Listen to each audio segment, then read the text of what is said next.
नमस्कार मित्रों। बहुत पुरानी बात है। किसी शहर में एक परिवार रहता था। उस परिवार में पति पत्नी और उनके 3 बच्चे रहते थे। धीरे धीरे तीनों बच्चों के ब्याह हो गए। वो अपने परिवार में मगन हो गए। और एक दिन उनके उनका नाम दीनानाथ था। दीनानाथ जी की पत्नी का देहांत हो गया। दीनानाथ जी लगभग 65 साल के थे। बच्चे उनका कोई ख्याल नहीं रखते, सब अपने अपने में लगे रहते। उनको लगता कि ये तो मेरा ही घर था और आज मेरा कोई भी ख्याल नहीं रखता है। एक दिन उनका मन बड़ा खराब हुआ और उन्होंने घर छोड़ दिया। घर छोड़ के वो थोड़ी सी दूर जाके एक सड़क के किनारे बैठ गए। थोड़ी देर सोचने लगे, अब मैं क्या करूं, कैसे खाऊंगा, कैसे करूंगा। उनको अपनी पत्नी की बहुत याद आने लगी।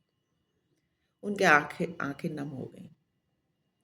लेकिन अब रोने से तो क्या ही होगा, कुछ तो करना ही था उनको। तभी उन्होंने देखा कि सामने एक दुकान सी है, छोटी सी। सोचा कि जाके देखूं कि यहाँ क्या मिल रहा है। उस दुकान पे छोटा छोटा सामान रखा हुआ था, बिस्किट, टॉफ़ी, पेन, पेंसिल। एक छोटा सा उन्होंने बिस्किट का पैकेट ले लिया खाने के लिए और दुकानदार से बोले कि भैया थोड़ी सी हमें पेन दे दीजिए।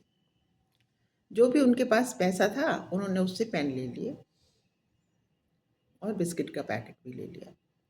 फिर अपनी जगह में जाके बैठ गए पेड़ के नीचे और वहाँ जाके उन्होंने बिस्किट खा लिए।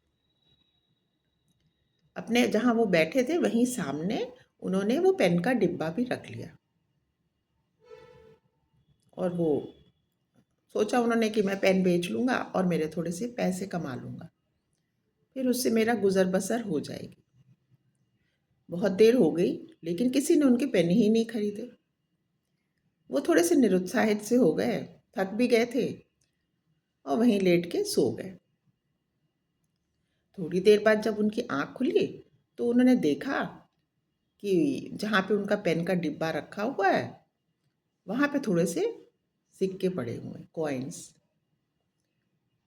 उन्हें लगा कि अच्छा, मुझे लोगों ने भिखारी समझा होगा तो इसीलिए दया करके थोड़े से पैसे डाल दिए। उन्हें समझ नहीं आया कि मैं क्या करूं। कुछ दिन ऐसे ही चलता रहा। लोग उनको भीख देते रहे और वो उन्हीं पैसों से कुछ अपना खाना पीना कर लेते और वहीं सड़क किनारे चुपचाप लेट जाते। एक दिन की बात है, ऐसे ही वो बैठे हुए थे तो सामने से एक कार निकली। उसमें से एक युवा ने उतरा, उनके पास आया। उसने देखा एक बूढ़े इंसान बैठे हैं, जाके बोला, बड़े आदर से उसने बात करी उनसे और कहा, अरे आप भी व्यापारी और मैं भी व्यापारी। उस बूढ़े इंसान ने उनको देखा कि ये कैसी बातें कर रहे हैं। कहने लगा, मुझे आप किस चीज़ का व्यापार करते हैं? पेन का? अरे वाह, ये तो बड़ी अच्छी बात है। मुझे थोड़े से पेन चाहिए। उन बूढ़े की आंखों में चमक आ गई। उन्हें लगा आज उनके पेन बिक ही जाएंगे। उन्होंने सारे पेन उनको उठा के डिब्बा पकड़ा दिया। बोले, हाँ, कितने पैसे हुए?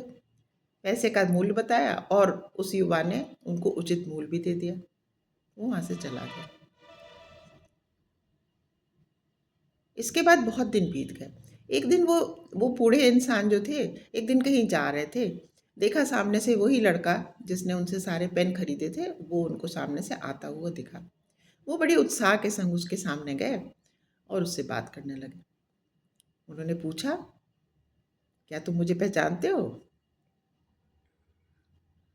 उस युवा ने उनको ऊपर से लेकर नीचे तक देखा, पहचानने की कोशिश करने लगा, लेकिन वो पहचान नहीं पा रहा था। उसने कहा कि जब तक वो सोच ही रहा था तब तक उसको ध्यान आया कि ओहो, ये तो वही हैं जिनसे मैंने पेन खरीदे थे। वो मुस्कुराया और बोला कि हाँ हाँ, मैंने आपको बिल्कुल पहचान लिया। आप तो वही व्यापारी हैं ना जिनसे मैंने पेन खरीदे थे। बुजुर्ग ने कहा, हाँ बेटा, मैं वही हूँ। तुमने जब मुझसे पेन खरीदे और मुझे इतनी अच्छी तरह मुझसे बात करी, मुझे व्यापारी कह के संबोधन किया, तो मेरे मन में बड़ा उत्साह आ गया और मेरा हौसला फिर से आ गया। मेरा खोया हुआ आत्मसम्मान फिर से जागृत हो गया और मैंने जाके उन पैसों से और पेन खरीदे और फिर मैंने उनको बेचा। फिर मैंने उनके जो पैसे आए फिर मैंने और सामान खरीदा। इस तरह से करते करते करते करते मेरा व्यापार चल निकला और आज शहर में जानते हो मेरे 4 स्टेशनरी की दुकानें हैं। युवा बहुत खुश हो गया, उसने उनको कंठ से लगा लिया। तो देखिए ना, अगर हमारा किसी भी आयु वर्ग के हम हैं और हमारे मन में कोई दुख आ गया या हमें परिस्थिति बदल गई, प्रतिकूल परिस्थिति आ गई, तो हम कोई ना कोई हमें ऐसे मिल जाता है। तो देखिए वो जो बुजुर्ग थे, उनका उन्होंने घर छोड़ दिया, उनकी पत्नी का देहांत हो गया, लेकिन उस एक युवा की एक अच्छी सी बात कि आप भी व्यापारी और हम भी व्यापारी, से उनके मन को कितना मनोबल उनका उठा और उन्होंने फिर से अपनी हिम्मत करी इस आयु में भी। तो आयु की कोई वो सीमा नहीं होती।